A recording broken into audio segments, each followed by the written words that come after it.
Alrighty, so today we started Alt6 looking at stoichiometry. Our warm-up was really our overview and review of the mathy stuff that we need to be bringing back into play with a few new ideas rolled in. So you can see in problem 1 here, we added in a new little twist. Remember, we called that the mole ratio. So if you look at our second conversion factor, that's going to relate the moles of oxygen atoms in a mole of aluminum sulfate. So that was one of those newer conversion factors that we decided to add in. We can use that chemical formula and the ratios of atoms within it to get another conversion factor. So here again, anytime we're doing these math problems, we're going to use dimensional analysis. Anytime we're doing dimensional analysis, we're always going to start with what we have. So in problem 1, we have our 15 grams of aluminum sulfate. We figured out the molar mass. We want to be getting to the number of oxygen atoms, so we have to get through moles to get to atoms. So we'll use our molar mass to get to moles of aluminum sulfate. Then that mole ratio between the aluminum sulfate and the oxygen, a 1 to 12 ratio to get to oxygen atoms, or to moles of oxygen atoms, I'm sorry. And then we use Avogadro's number to get all the way to individual oxygen atoms. And we see it's a gigantic number. Notice I canceled all my units as I went, and I included my units and my labels all the way throughout. You've got to remember to do that. And then in number 2, we took the same original setup and then turned it into some solutions in water, looked at calculating concentration both as molarity or mass percent. Again, molarity is moles of your solute per liter of solution, and the mass percent is the grams of the part that you're looking at divided by the grams of the whole shebang, and that gets you your mass percent. So then we did one more problem, again looking at concentration, and this time we took it to another slightly different place. So in part A, it's just a straightforward concentration, right? Grams to moles, divide by the volume, get it per liter, and you have your molarity. But for part B, here's where we were pulling out those ions. And again, you can think about your beaker model, you can think about your ionic equations, whatever you want to understand that in this conversion, right, we started with the molarity of our original solution, but if we want to look at those individual ions instead, then you're looking at that mole ratio. It's different from the first problem. Here we're looking at the ratio of the specific ions, right? So the barium to barium nitrate is a 1 to 1, whereas the nitrate to barium nitrate is a 2 to 1 because the formula barium nitrate has 2 nitrate ions in it. Alrighty, so then the new stuff, we added in some acid-base chemistry. So we started with some definitions. So we all agreed we're looking at the Bronsted-Lowry theory of acids and bases, and that's where an acid is a proton donor and a base is a proton acceptor, remembering that a proton is just a hydrogen ion. Then we looked at, looking at our first example, we looked at identifying our acids and bases, and then this other thing called a conjugate acid and base. So essentially, in our first example here, HCl is our acid. It donates its hydrogen to sodium hydroxide, which is the base. Really, it's donating it to that hydroxide ion to create water, HOH or H2O.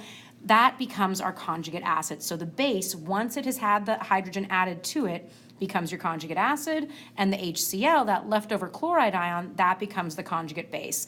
Honestly, in this first example, you could just ignore sodium altogether because it's just floating around and bouncing back and forth. It's not really a part of any of the real change. We can see this conjugate acid-base situation more in the second example, where we have water acting as either a base or an acid, depending on what it's reacting with. And remember, that's called being amphoteric. So in the first one, water is the base, hydrochloric acid is the acid. That acidic hydrogen gets donated to the water, creating H3O+, which is our conjugate acid, and again, the chloride ion, which is our conjugate base, and similar setup for the second example there. Then we highlighted 3 specific types of acid-base reactions. First, we looked at neutralization reactions, where we have an acid and a base to combine to produce a salt and water.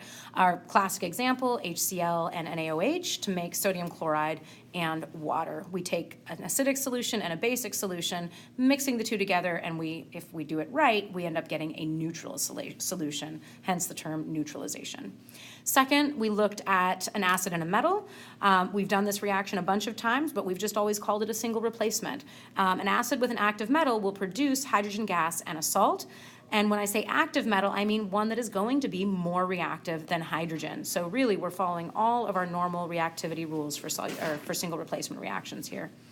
And then the third one is our acid with metal carbonate, and that's where you're always going to be producing water and CO2, and then the third product will be a salt, and that is determined by the anion of the acid and the cation, or the metal ion, of the carbonate. So again, this one's kind of like a double replacement plus. It's got some extra stuff. You need to remember what those products are going to be.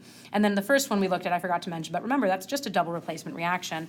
We're now just looking at it in terms of acid-base chemistry. And then the last thing we looked at was the pH scale. We just did a real quick look, right? The pH scale is a logarithmic scale. It goes from 0 to 14. We don't need to worry about the ins and outs of why for that. Come take IB Chem later and we'll talk more about that. What we need to understand is understanding the scale. 7 is neutral, less than 7 is acidic, more than 7 is basic. To calculate pH, it's all based on hydrogen ion concentration, right? If our definition for an acid and a base is dependent upon the transfer of a hydrogen ion, this should make sense that when we look at pH, which is a measure of acidity, that would also be looking at hydrogen ions. So the equation is just pH is negative log of hydrogen ion. And again, those square brackets mean concentration in molarity. And see the negative sign and the fact that we're using hydrogen ion concentration, this pH scale takes what would be awkward numbers and turns them into nice, pretty numbers. So for our example, we have a concentration for our hydrogen ion of 0.001 molar, but it's a pH of 3. So that's just a nice, convenient number to be able to work with. And that's a big part of why we use the pH scale, is it's more universal and it gives us a bunch of numbers that we can handle as opposed to kind of big, obscure exponents and really teeny tiny numbers. So work on the practice and we will answer any questions that we have next class. Thanks.